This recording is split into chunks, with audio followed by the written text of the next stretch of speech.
प्रिय छात्र छात्री समस्त को सुप्रभात। तुम मैंने समस्ते केमिति अछ? आशा करे समस्ते भलो अछ। मु सुकुल हेम्ब्रम। यही भिडियोटी प्रथम भाग तृतीय श्रेणी साहित्य बहिरु आनीत। पिला माने समस्ते निज बही को देख। पाठ 2 पृष्ठा 8। सर्वप्रथमे मु तुम पाई पढ़िबी एवं तुमे माने मोर अनुसरण करिवो। सुना पिला गाँटीए। से गाँ रे कुना और कुनी नामक 2 जण भाई भौणी थांती।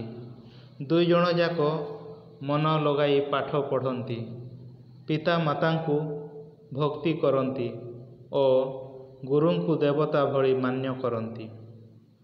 खाइबा और खेलिबारे केबे अझट हुअंती नहीं कि कड़ीगर करती नहीं। स्कूल रू फेरी जेजी माँ को पाखरे बसी गप शुणा को अड़ी करती।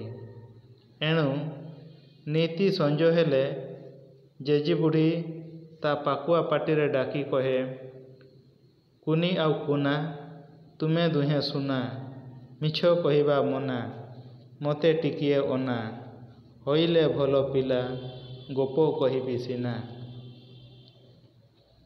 ए कथा शुणी कुना कुनी बुढ़ी कड़े लदी होई कहती, जेजीमा तमे शीघ्र गप कुह, आमे दुहे तुम कथा निश्चय मानिबू, निश्चय भलो पिला हेबू। तापरे बुढ़ी तार गप पेड़ी खोली कहिबा आरंभ करे। केउ दिन बुढ़ी असुरुणी गप तो केउ दिन राजपुओ की राजझीओ कथा, आउ केउ दिन विभिन्न पशु पक्षी को गप तो केउ दिन पुराण इतिहास और विज्ञान कथा कही शुणाई थाए। गप छड़रे बुढ़ी केते केते उपदेश, नीति, आदर्श और शिक्षणीय कथा कही खुशी करी दिए। पिला माने महादानी कर्ण, राजा हरिश्चंद्र, पितृभक्त श्रवण कुमार, गुरुभक्त एकलव्य, आरुणी, उपमन्यु तथा राम, कृष्ण, भीष्म, गांधी और सुभाषों कथा शुणी विस्मित हुअंती। पृष्ठा 9। बुढ़ी कहे, तुमे भी भल काम करि पारिले एमानंक भली महान होई पारिबो, किंतु ए जुगरे मन लगाई पाठ न पढ़ी पारिले जीवन रे तुमे किछि उन्नति करि पारिबोनी। बुढ़ीर यही कथा पदक तांको मन को खूब पाइला। से दिनु से दुहे मन लगाई पाठ पढ़िबाकू लागिले। दिनकर कथा संज होई आसुथाए। एतिकी बेले भिकारुणीटीए आसी पहुँचिला। साथीरे तार 4टी लंगड़ा पिला। शीत दिन। पिलागुड़िक बरड़ा पत्र भली थरुथांती। भिकारुणी कहिला, बाबू मो जरुआ देह जगू आजी मु केउ आड़े जाई पारिलेनी। पिला गुड़ाक दिन जाक उपास, आपणक दुआरू किछि मिलू। भिकारुणीर पाटे शुणी कुना और कुनी 2 जण जाक पदाकू बाहरी आसिले। कपड़ा बिना से पिला गुड़ांकू एपरी थरुथिबार देखी प्रथमे से माने तांको निज निजर दामी जामा पैंट और फ्रॉक आनी देईदेले। जगकू से दिन कुनार जन्मदिन होई थाए। सकाळे बापा ताकू खुशी करिबा पाई 100 टंका देइथिले। सेतक मध्य आनी ସେ ଭିକାରୁଣୀକୁ ଦେଇଦେଲା। ପୃଷ୍ଠା 10। ଏତିକି ବେଳେ ତା ବାପା ଆସି ପହଞ୍ଚି କହିଲେ, କିରେ କୁନା, ଏଠି କ'ଣ କରୁଛୁ? ଆଜି ପରା ତୋର ଜନ୍ମଦିନ। ତୁ ତୋର ନୂଆ ଜାମା ପ୍ୟାଣ୍ଟକୁ ଆଣି ଏମାନଙ୍କୁ ଦେଇଦେଲୁ। କୁନା ହସି ହସି କହିଲା, ବାପା, ମୋତେ ଆଜି ଆପଣ ଖୁସି କରିବାକୁ ଚାହିଁଥିଲେ ନା? ଦେଖୁଛନ୍ତି କପଡ଼ା ବିନା ଏ କୁନି କୁନି ପିଲାଗୁଡ଼ାକ କିପରି ଶୀତରେ ଥରୁଛନ୍ତି। ମୁଁ ମୋ ଜନ୍ମଦିନରେ ଏମାନଙ୍କୁ ଖୁସି କରାଇ ପାରିଥିବାରୁ ଆଜି ବହୁତ ଆନନ୍ଦ ଅନୁଭବ କରୁଛି। ସାର୍ ପରା କହିଥିଲେ, ମାନବ ସେବା ହିଁ ମାଧବ ସେବା। ଦରିଦ୍ର ଲୋକଙ୍କ ସେବା କଲେ ଈଶ୍ୱର ସନ୍ତୁଷ୍ଟ ହୁଅନ୍ତି। ଦେଖୁଛ ବାପା, ସେ ଛୋଟ ପିଲାଟି କାନ୍ଦିବା ଛାଡ଼ି କେମିତି ହସୁଛି। କୁନି କହିଲା, ବାପା, ସେ ସ୍ତ୍ରୀ ଲୋକଟାକୁ ତମେ କ'ଣ କିଛି ଦବନି? ନରହରିବାବୁ ବିଚରା କରିବେ କ'ଣ?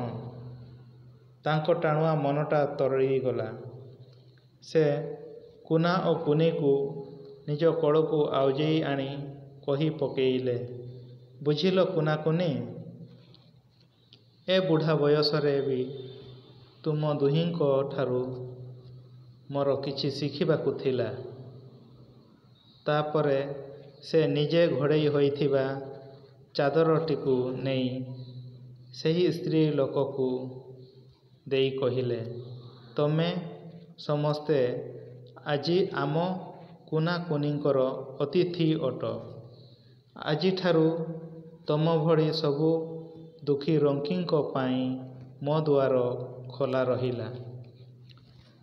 ଝରକା ଫାଙ୍କରେ ଜେଜି ବୁଢ଼ୀ ଲୁଚିକରି ସବୁ ଦେଖୁଥିଲା। ସେ କୁନା କୁନିଙ୍କୁ ପାଖକୁ ଡାକି ହସି ହସି କହିଲା, କୁନି ଆଉ କୁନା ସତରେ ଖାଣ୍ଟି ସୁନା। ନିଶ୍ଚୟ ଦିନେ ରଖିବ ନା, ଏପରି କଲେ ସିନା। ପିଲାମାନେ ଆସ ଅଧିକ ଜାଣିବା। ପିଲାମାନେ, ସୁନା ପିଲା କହିଲେ କ'ଣ ବୁଝ? କିମ୍ବା ସୁନା ପିଲାର ଅର୍ଥ କ'ଣ?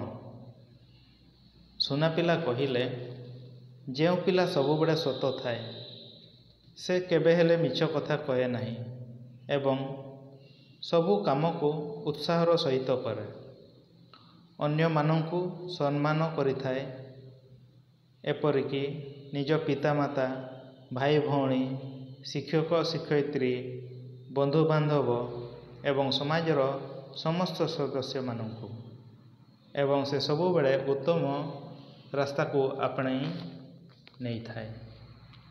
ପିଲାମାନେ, ସେହିପରି ଗୋଟିଏ ଗାଁରେ କୁନା ଓ କୁନି ନାମକ ଦୁଇ ଭାଇ ଭଉଣୀ ତାଙ୍କ ବାପା, ମା ଓ ଜେଜି ବୁଢ଼ୀଙ୍କ ସହିତ ରହୁଥିଲେ।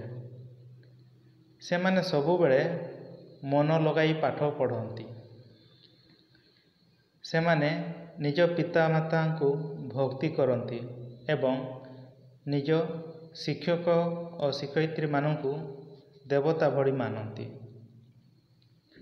ଯେତେବେଳେ ସେମାନେ ସ୍କୁଲରୁ ଫେରି ଆସନ୍ତି, ସେମାନେ ନିଜେ ଜେଜେ ମାଙ୍କ ପାଖରେ ବସି ଗପ ଶୁଣିବାକୁ ଅଡ଼ି କରନ୍ତି ଏବଂ ଜେଜେମା ସେମାନଙ୍କୁ ଡାକି କୁହନ୍ତି, କୁନା ଓ କୁନି ଦୁହେଁ ସୁନା ପିଲା ଅଟ।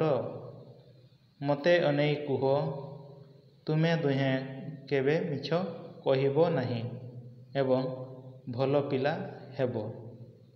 ଏହି କଥା ଦୁହେଁ କୁନା ଓ କୁନି ଶୁଣି ସ୍ନେହରେ ଜେଜେମାଙ୍କ କୋଳରେ ଲଦି ହୋଇ କହନ୍ତି, ଜେଜେମା, ତୁମେ ଶୀଘ୍ର ଗପ କହ। ଆମେ ଦୁହେଁ ନିଶ୍ଚୟ ତମ କଥାକୁ ମାନିବୁ ଏବଂ ଭଲ ପିଲା ହେବୁ। ତାପରେ ଜେଜେମା ସେମାନଙ୍କୁ ପ୍ରତିଦିନ ବିଭିନ୍ନ ପ୍ରକାରର ଗପ ଶୁଣାଏ। ଜେଜେ ବୁଢ଼ୀ ଅସୁରୁଣୀ ଗପ, ରାଜା ପୁଅ କି ରାଜା ଝିଅ ଗପ, ପଶୁପକ୍ଷୀ ଗପ, ପୁରାଣ, ଇତିହାସ ଓ ବିଜ୍ଞାନ ଆଦି କଥା ଶୁଣାଇଥାଏ।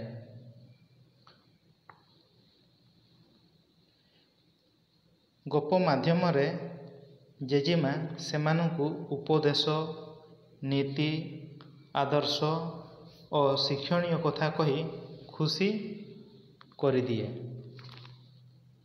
କିନ୍ତୁ ଜେଜେମା ଯେତେବେଳେ ମହାଦାନୀ କର୍ଣ୍ଣ, ରାଜା ହରିଶ୍ଚନ୍ଦ୍ର, ପିତୃଭକ୍ତ ଶ୍ରବଣ କୁମାର,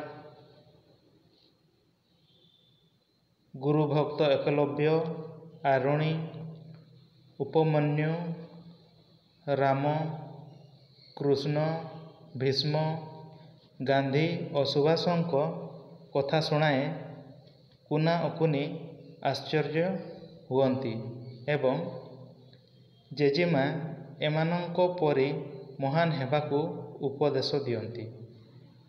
ଏହି କଥା ପଦକ କୁନା ଓ କୁନିର ମନକୁ ଖୁବ୍ ପାଇଲା ଏବଂ ସେହିଦିନୁ ସେ ଦୁହେଁ ମନ ଲଗାଇ ପାଠ ପଢ଼ିଲେ। ମୋର ପ୍ରିୟ ଛାତ୍ର ଓ ଛାତ୍ରୀ, ଦିନକର କଥା। ଏହା ଥିଲା ଶୀତଦିନିଆ। ସଞ୍ଜ ହୋଇ ଆସୁଥାଏ। ଜଣେ ଭିକାରୁଣୀ ତା'ର 4ଟା ପିଲା ସହିତ ସେହି ସମୟରେ ଆସି ପହଞ୍ଚିଲେ କୁନା ଓ କୁନିର ଘରକୁ ଏବଂ ଭିକାରୁଣୀ କହିଲା, ବାବୁ, ମୋ ଜରୁଆ ଦେହ ଯୋଗୁଁ ଆଜି ମୁଁ କୁଆଡ଼େ ବି ଯାଇପାରିଲିନି। ପିଲାଯାକ ଦିନସାରା କିଛି ଖାଇ ନାହାନ୍ତି। ଆପଣଙ୍କ ଦୁଆରୁ କିଛି ମିଳୁ। ଭିକାରୁଣୀର ପାଟି ଶୁଣି କୁନା ଓ କୁନି ପଦାକୁ ବାହାରି ଆସିଲେ। ଦେହରେ ବସ୍ତ୍ର ନଥିବା ପିଲାମାନେ ଶୀତରେ ଥରୁଥିବାର ଦେଖି ସେମାନେ ନିଜର ଦାମୀ ଜାମା ପ୍ୟାଣ୍ଟ ଓ ଫ୍ରକ୍ ଆଣି ସେମାନଙ୍କୁ ଦେଇଦେଲେ। କୁନାର ଜନ୍ମଦିନ ଉପଲକ୍ଷେ ବାପା ତାଙ୍କୁ 100 ଟଙ୍କା ଦେଇଥିଲେ। ତାହା ମଧ୍ୟ କୁନା ଭିକାରୁଣୀକୁ ଦେଇଦେଲା।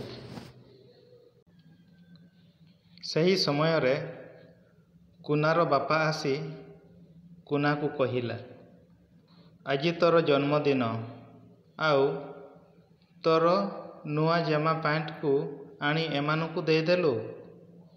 ଏହା ଶୁଣି କୁନା ହସି ହସି କହିଲା, ବାପା, ଆପଣ ମୋତେ ଖୁସି କରିବା ପାଇଁ ଚାହିଁଥିଲେ, କିନ୍ତୁ ମୁଁ ମୋ ଜନ୍ମଦିନରେ ଏମାନଙ୍କୁ ଖୁସି କରାଇ ପାରିଥିବାରୁ ମୁଁ ବହୁତ ଆନନ୍ଦିତ। ସାର୍ କହିଥିଲେ, ମାନବ ସେବା ହିଁ ମାଧବ ସେବା। ଦରିଦ୍ର ଲୋକଙ୍କ ସେବା କଲେ ଈଶ୍ୱର ସନ୍ତୁଷ୍ଟ ହୁଅନ୍ତି। ତାପରେ କୁନା ତା ବାପାକୁ କହିଲେ, ବାପା, ତମେ କ'ଣ ସେ ଭିକାରୁଣୀକୁ କିଛି ଦେବନି? କୁନା ଓ କୁନିର ଏପରି ଉତ୍ତମ କାର୍ଯ୍ୟ ଦେଖିଲା ପରେ ତା'ର ବାପା ନରହରି ବାବୁ ବିଚାର କରି ନ ପାରି ତାଙ୍କ ଟାଣୁଆ ମନଟା ତରଳିଗଲା ଏବଂ କୁନା ଓ କୁନିକୁ ନିଜ କୋଳରେ ଆଉଜେଇ ନେଇ ନରହରି ବାବୁ କହିଲେ, କୁନା ଓ କୁନି, ଏ ବୁଢ଼ା ବୟସରେ ବି ତୁମ 2 ଜଣଙ୍କଠାରୁ ମୋର କିଛି ଶିଖିବାର ଥିଲା। ତାପରେ ନରହରି ବାବୁ ନିଜେ ଘୋଡ଼େଇ ହୋଇଥିବା ଚାଦରଟିକୁ ନେଇ ଭିକାରୁଣୀକୁ ଦେଇ କହିଲେ, ତମେମାନେ ସମସ୍ତେ ଆଜି କୁନା ଓ କୁନିଙ୍କର ଅତିଥି ଅଟ। ଆଜିଠାରୁ ତୁମ ଭଳି ଦୁଃଖୀ ରଙ୍କିଙ୍କ ପାଇଁ ମୋ ଦୁଆର ଖୋଲା ରହିଲା। କିନ୍ତୁ ଏସବୁ କାର୍ଯ୍ୟକୁ ଜେଜି ବୁଢ଼ୀ ଲୁଚି ଲୁଚି ଝରକା ଫାଙ୍କରୁ ଦେଖୁଥାଏ ଏବଂ କୁନା କୁନିକୁ ପାଖକୁ ଡାକି ହସି ହସି କହିଲା, କୁନି ଆଉ କୁନା, ସତରେ ତମେମାନେ ଖାଣ୍ଟି ସୁନା। ଦିନେ ନିଶ୍ଚୟ ତମେମାନେ ନାଁ ରଖିବ।